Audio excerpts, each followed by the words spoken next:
पवित्र जल का प्याला उस आदमी के घाव पर डाला गया, लेकिन अजीब बात यह थी कि उसके पेट में गोली लगने का घाव तुरंत ठीक हो गया। पवित्र जल की जादुई शक्ति देखकर लाओ डेंग खुद को रोक नहीं सका और उसने खुद के लिए एक प्याला भर लिया, ये सोचकर कि इसे पीने से वो कई साल जवान हो जाएगा।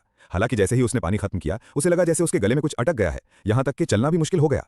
उसके बाल लगातार बढ़ने लगे और उसका चेहरा दशकों बूढ़ा हो गया। कुछ ही देर में वो खोपड़ी में सिमट गया। शुक्र है प्रेमी ने तुरंत प्रतिक्रिया दी, वरना उसकी पत्नी को लाओ डेंग शायद ले जाता। ऐसा लग रहा था कि पवित्र जल कोई ऐसी चीज नहीं थी जिसे कोई संभाल सके और इसे चुराने पर निश्चित रूप से बदला मिलेगा। इसलिए कब्र चोर ने भी अपने लिए एक प्याला भर लिया, लेकिन इस बार उसने उसे पीने की जल्दी नहीं की। इसके बजाय उसने उसे गुफा के द्वार पर रख दिया, किसी ऐसे व्यक्ति की तलाश में जो उसे ले जाए।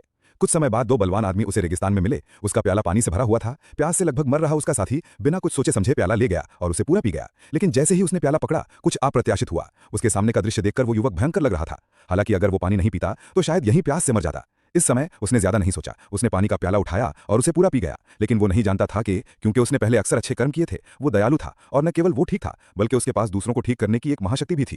क्योंकि जैसे ही उसके छोटे हाथ रेत को छूते, वो तुरंत हरी घास के मैदान में बदल जाती। इसलिए उसने शहर में अनगिनत लोगों को बचाने के लिए अपनी महाशक्ति का उपयोग करने का फैसला किया जो बीमारियों से परेशान थे, और अंततः